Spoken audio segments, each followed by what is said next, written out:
Ne laissez aucun enfant de côté. Parlez d'enfance et de pauvreté. Il y a un bon nombre de textes bibliques qui parlent d'enfants, un bon nombre de textes bibliques qui parlent de pauvreté. Il n'y en a pas tant que ça qui parlent d'enfance et de pauvreté en même temps. Mais je vous propose de lire une histoire de l'Ancien Testament dans le livre des Rois, le deuxième livre des Rois, au chapitre 4, des versets 1 à 7, où on voit de quelle manière Dieu, au travers du prophète Élisée, va venir en aide à deux enfants menacés par la pauvreté de leur famille. Un jour, une veuve, dont le mari avait été membre d'un groupe de prophètes, vint trouver Élisée et le supplia de l'aider en disant : « Ton serviteur, mon mari, est mort, et toi, tu sais combien il reconnaissait l'autorité du Seigneur. Or, celui à qui nous avions emprunté de l'argent est venu prendre mes deux enfants afin d'en faire ses esclaves. » Élisée lui dit : « Que puis-je faire pour toi ? Dis-moi ce que tu possèdes chez toi. » »« Ta servante ne possède rien du tout, répondit-elle. Il ne me reste qu'un peu d'huile pour me parfumer. » « Eh bien, reprit Élisée, va chez tes voisins et emprunte-leur des récipients vides, et pas en petit nombre. Puis rentre chez toi et ferme bien la porte derrière toi et tes enfants. Alors tu verseras l'huile dans tous ces récipients et tu les mettras de côté au fur et à mesure qu'ils seront pleins. » La femme s'en alla. Elle ferma la porte derrière elle et ses enfants. Ceux-ci lui passaient les récipients et elle les remplissait. Quand ces récipients furent pleins, elle dit à son fils : « Passe-moi encore un récipient. » Mais il lui dit : « Il n'y a plus de récipient vide. » Et l'huile s'arrêta de couler. La femme alla raconter au prophète ce qui venait d'arriver. Celui-ci lui dit : « Va vendre cette huile et rembourse ta dette. Ce qui te restera d'argent vous permettra ensuite de vivre, toi et tes enfants. » Voilà deux enfants menacés d'être vendus comme esclaves à cause de la pauvreté de leur famille, à cause d'une dette qu'ils ne pouvaient pas rembourser. C'était la manière dont ça fonctionnait dans le système économique de l'époque. Si quelqu'un ne pouvait pas rembourser sa dette, il était vendu comme esclave à la place du prix qu'il ne pouvait pas payer. Alors, ce n'était pas exactement l'esclavage comme aux États-Unis à l'époque. Ce n'était pas l'esclavage où les gens étaient traités comme du bétail. Il y avait des limites et il y avait une durée limitée à l'esclavage en Israël. Mais tout de même, ça voulait dire perdre sa liberté et devoir faire du travail sans être payé pendant tout le temps que cela durerait. Et une première chose qu'on peut voir dans cette situation, c'est que ces enfants sont en danger à cause d'une situation dont ils ne sont pas responsables. Ce n'est pas eux qui ont emprunté l'argent, c'est leur père qui ensuite est malheureusement mort et leur mère n'avait plus les ressources d'honorer la dette. Et de fait, pour qu'un enfant soit pauvre, il faut que sa famille soit pauvre, ou alors qu'il n'ait plus de famille, ou que le lien avec sa famille soit coupé. La situation d'un enfant va toujours dépendre de sa situation familiale, de la situation de la famille. Et il y a différentes situations de pauvreté, de difficultés qui peuvent se présenter. Il y a bien sûr la pauvreté au sens le plus strict, des gens qui n'ont pas assez de ressources pour se nourrir, pour bien éduquer leurs enfants. Situation qui se produit à l'étranger, qui peut aussi se produire chez nous.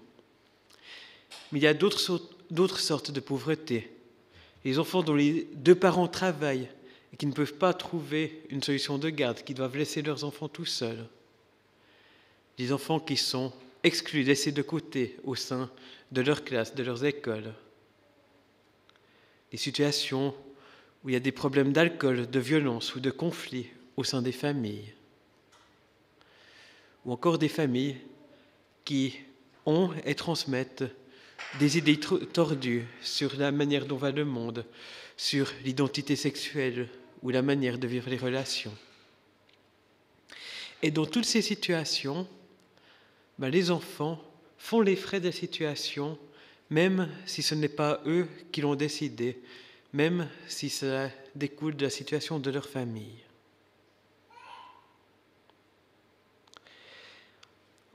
Alors on peut se demander ce qu'on peut faire, ce que Dieu a fait pour venir en aide à ses enfants. Et la première chose qu'on constate dans cette histoire, c'est qu'il y a un miracle. Et là, on peut se dire que ce n'est pas très pertinent pour nous si nous ne faisons pas des miracles au quotidien. Ou alors, que la seule chose qu'on peut faire, c'est prier pour des miracles et espérer qu'ils se produisent. Alors, je ne minimise pas l'importance de la prière. Et Dieu peut faire des miracles suite à notre intercession. Mais je pense qu'il y a d'autres choses qu'on peut faire. Et je voudrais faire un petit détour par un texte d'une lettre de Paul qui va nous donner certaines indications par rapport à la générosité et qui va aussi nous montrer comment des actes miraculeux de Dieu peuvent inspirer notre manière d'aider de manière très concrète. C'est donc dans la seconde lettre aux Corinthiens, au chapitre 8, les versets 13 à 15. Et donc dans cette lettre, Paul est entre autres en train d'appeler les Corinthiens à participer à une collecte pour les chrétiens pauvres de Jérusalem. Et voyons ce qu'il écrit au chapitre 8, les versets 13 à 15. « Il ne s'agit pas pour vous de tomber dans le besoin pour soulager les autres, mais c'est une question d'égalité. En ce moment, vous êtes dans l'abondance, ce qui vous permet de venir en aide à ceux qui sont dans le besoin. De la même façon, si vous êtes un jour dans le besoin et eux dans l'abondance, ils vous viendront en aide. C'est ainsi qu'il y aura égalité, conformément à ce que l'Écriture déclare. Celui qui en avait beaucoup ramassé n'en avait pas trop, et celui qui en avait peu ramassé n'en manquait pas. » Paul dit en premier lieu qu'il ne s'agit pas de s'exposer aux besoins pour venir en aide aux autres. Il ne s'agit pas de mettre nos propres enfants en danger pour venir en aide aux autres qui sont dans le manque. Il ne s'agit pas de mettre nos familles dans des situations de détresse pour soulager la pauvreté des autres. Mais Paul parle d'égalité. Paul parle de venir en aide aux autres qui sont dans le manque alors qu'on est dans l'abondance. Et c'est un fait dans le monde que les ressources ne sont pas réparties de manière égale et que la Suisse a, pour le meilleur ou pour le pire, la particularité d'être l'un des pays les plus riches du monde, souvent le plus riche du monde dans les classements, avec parfois des changements. Et même si on ne roule pas sur l'or, on peut avoir d'autres richesses, d'autres ressources qui permettent de venir en aide. Si on a un foyer uni, une bonne ambiance familiale, si on a une certaine stabilité, on peut déjà avoir là des ressources qui permettent de venir en aide à d'autres qui manquent de cela. Puis dans ce passage de Paul, je voulais encore souligner ce qu'il cite de l'Ancien Testament. Celui qui en avait beaucoup ramassé n'en avait pas trop, et celui qui en avait peu ramassé n'en manquait pas. Ici, Paul fait allusion à l'épisode de la manne. Quelque chose qui s'est produit alors que les Israélites étaient sortis d'Égypte et qu'ils étaient dans le désert, où par définition il n'y avait rien à manger. Et Dieu leur avait donné la manne, une substance qui se déposait chaque matin sur le sol et que chacun devait aller ramasser tout au long de la journée pour avoir de quoi se nourrir. Et forcément, il Il y a des personnes plus efficaces que d'autres, des personnes qui ramassaient plus, des personnes qui ramassaient moins. Mais, à la fin du jour, quand ils comptaient, pesaient ce qu'ils avaient, celui qui avait ramassé beaucoup n'avait pas trop, et celui qui avait ramassé peu ne manquait de rien. Ça faisait bien sûr partie du miracle de la manne que, peu importe l'efficacité de chacun, tout le monde avait ce dont il avait besoin. Mais Paul cite cela en exemple pour appeler à participer à une collecte, un geste beaucoup plus concret. Il n'y avait pas de miracle impliqué, simplement la générosité des uns et des autres et les besoins des chrétiens de Jérusalem. Et ça nous montre donc qu'un miracle de Dieu peut servir d'inspiration sur comment venir en aide de manière tout à fait concrète et terre à terre. Parce que quand Dieu agit, il agit en accord avec son caractère, en accord avec qui il est, en accord avec sa justice. Et donc ce qu'il fait miraculeusement peut nous inspirer sur ce que nous pouvons être appelés à faire nous-mêmes. Alors voyons maintenant encore quelques éléments de ce qui se passe dans l'histoire de cette veuve et de ses 2 enfants. Quand cette veuve vient vers Élisée, elle lui parle de son mari comme de quelqu'un qu'Élisée devait connaître. Cet homme faisait partie d'un groupe de prophètes, de disciples des prophètes, de personnes qui se mettaient à l'écoute de la parole des prophètes. Il y avait des communautés comme cela à l'époque en Israël, et manifestement, Élisée, il les connaissait, était en lien avec eux. Donc c'est un peu comme si quelqu'un de notre église ou d'une église voisine venait avec un besoin. Mais il y a une autre histoire assez semblable impliquant le prophète Élie au chapitre 17 du premier livre des rois, où Élie avait été envoyé par Dieu dans le village de Sarepta, dans le pays de Sidon, donc hors de la terre d'Israël. Et là, il était venu en aide à une veuve et à son fils, qui n'avaient presque plus rien à manger. Et là aussi, Dieu avait fait un miracle pour que le dernier petit reste de farine, le dernier petit reste d'huile de cette veuve soit multiplié chaque matin pour qu'elle ait de quoi se nourrir, elle et son fils, et Élisée au passage. Donc, cette veuve n'avait rien demandé. C'était une étrangère, quelqu'un qui ne connaissait même pas le Dieu d'Israël au départ. Et Élie avait été envoyé vers elle pour lui venir en aide. Donc 2 situations différentes. Une femme israélite qui connaissait Élisée et qui est venue lui demander de l'aide. Une femme étrangère qui ne connaissait même pas Dieu et qui n'avait rien demandé mais vers qui Élie a été envoyé.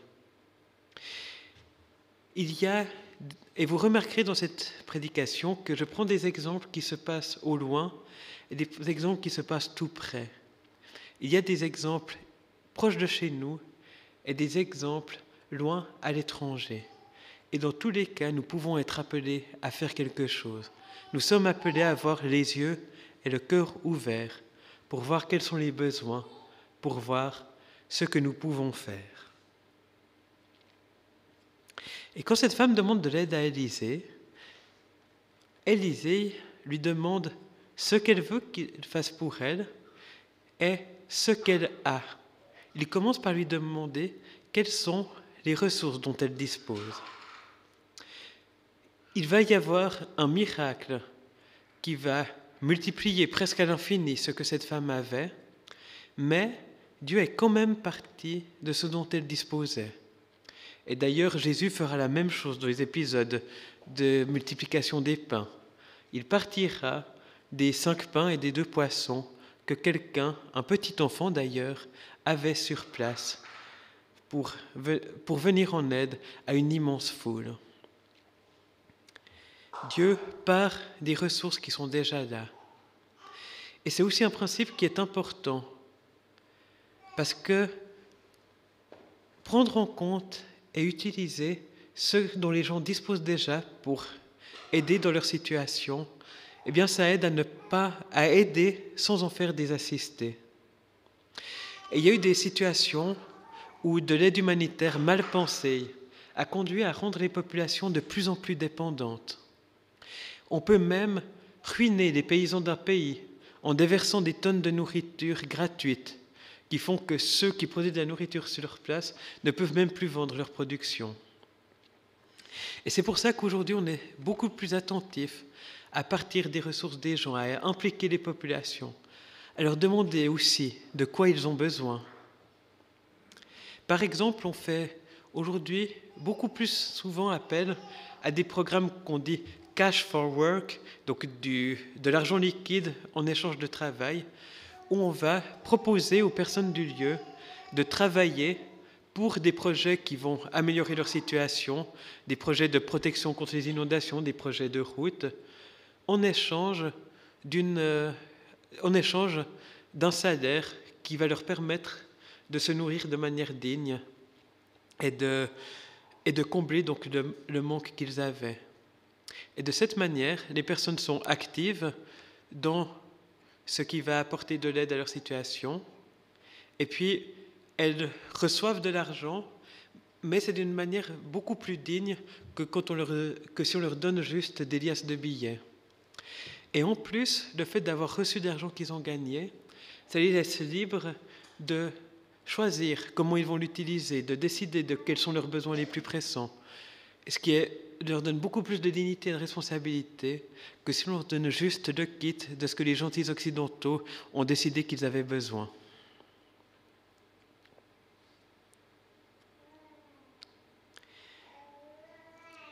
Et puis, on peut même voir qu'Élisée va aussi impliquer les enfants.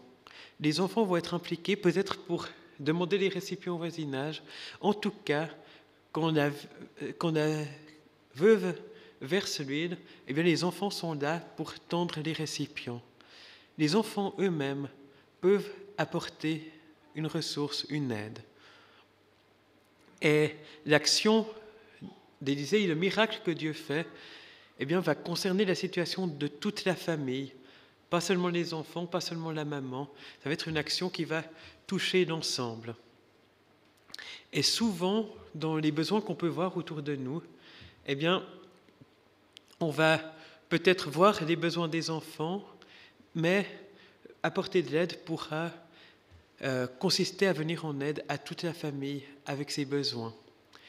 Et souvent, être touché par les besoins d'enfants autour de nous peut être aussi une porte d'entrée pour amener l'amour de Jésus à toute une famille. C'est pas si facile d'entrer en lien avec les personnes autour de nous. C'est pas si facile de savoir de quoi elles ont besoin. Mais parfois, les enfants, ceux qu'on peut voir sur les places de jeu, ceux qui peuvent être à l'école avec les nôtres, ceux qu'on peut rencontrer ici et là, peuvent être une porte d'entrée pour rejoindre les gens dans leurs besoins. Et on peut voir aussi dans cette histoire que toute la communauté alentour a été impliquée. Les gens autour de cette famille n'étaient probablement pas très riches, ils n'avaient probablement pas les moyens de eux-mêmes payer pour rembourser la dette de la famille. Mais ils avaient tous chez eux des récipients qui vont être mis à profit pour le miracle qui va venir en aide à toute la famille. Et il y a des moments où on peut être appelé à faire de grandes choses pour des personnes, et il y a des moments où chacun peut faire un petit peu pour venir en aide. Ça peut être de préparer un repas pour les jeunes parents qui n'arrivent plus à suivre.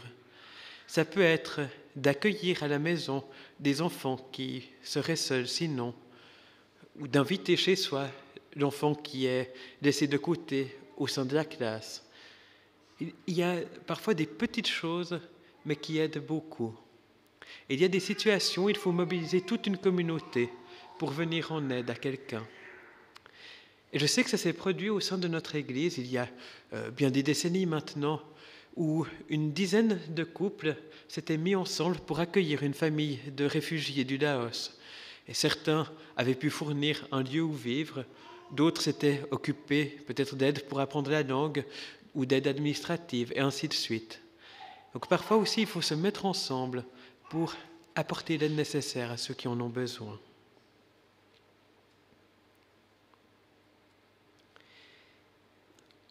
Et puis, on peut encore voir dans cette histoire que Dieu et Élisée ne se sont pas limités aux besoins urgents. À la fin de l'histoire, Élisée dit « Va vendre cette huile et rembourse ta dette.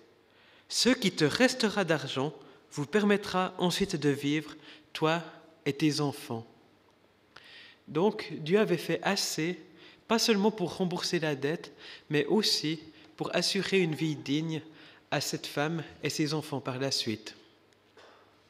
Et c'est vrai que souvent, il y a une situation urgente, une situation de crise qui fait qu'on se rend compte qu'il y a des besoins, que ce soit par une famine, une inondation, une catastrophe à l'étranger, ou que ce soit par une situation dont on entend parler proche de nous. Et souvent, il faut parer au plus pressé, c'est important de le faire. Mais c'est bien aussi de penser au moyen terme, de penser aussi qu'est-ce qu'on peut faire pour que la même crise ne se reproduise pas 2 mois plus tard, 2 ans plus tard. Comment est-ce qu'on peut penser à aider à retrouver une stabilité, que ce soit par une aide sur le long terme ou que ce soit en aidant les gens à retrouver une situation où ils pourront subvenir à leurs propres besoins. Donc nous aussi, dans ce que nous aidons autour de nous, pensons à la durée, pensons à aider à retrouver une situation stable, durable. Pensons au long terme. Et c'est aussi quelque chose que les organisations qui agissent à l'étranger dans l'humanitaire essayent de faire et qui est important. Et c'est pour ça aussi qu'il est important de penser à être généreux, pas seulement dans les 3 semaines qui suivent une grande catastrophe où la chaîne du bonheur fait des appels à répétition, mais d'être généreux au quotidien, sur le long terme, parce que les besoins ne s'arrêtent pas avec la couverture médiatique, qui est souvent de bien courte durée.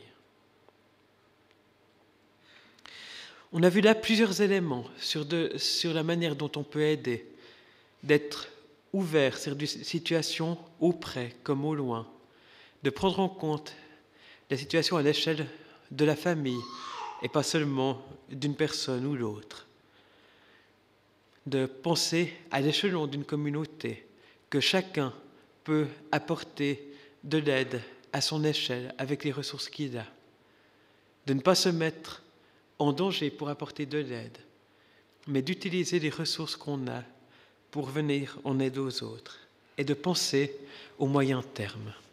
Tout cela, ça parle plus du comment que du pourquoi.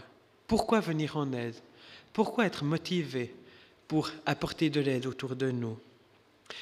Et pour répondre à cette question-là, je pense que le mieux est de regarder vers l'exemple de Jésus-Christ. Et dans le même chapitre que nous avons déjà lu, Paul écrivait, 2 Corinthiens, chapitre 8, verset 9, « Vous connaissez la grâce de notre Seigneur Jésus-Christ. Lui qui était riche, il s'est fait pauvre pour vous, afin de vous enrichir par sa pauvreté. » Jésus-Christ est le Fils de Dieu de toute éternité. Il vivait dans le bonheur et dans la paix, dans la présence de son Père. Il ne manquait de rien. Mais il s'est abaissé. Il est venu comme un petit enfant sur cette terre.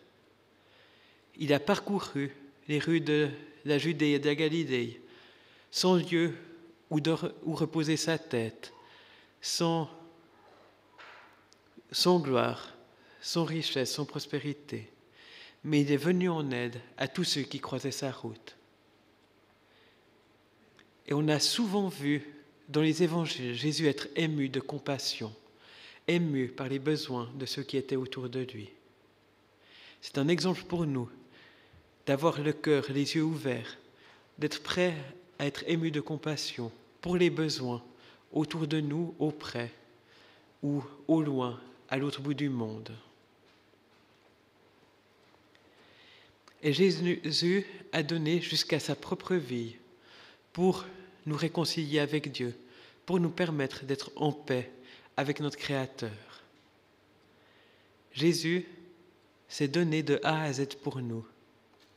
Et puisque Jésus s'est donné à un tel point pour nous enrichir de son amour, pour nous enrichir de la communion avec Dieu, pour nous enrichir par le pardon de nos péchés, eh bien nous-mêmes, soyons prêts à donner un peu de notre personne pour ceux qui en ont besoin, autour de nous, auprès ou au loin.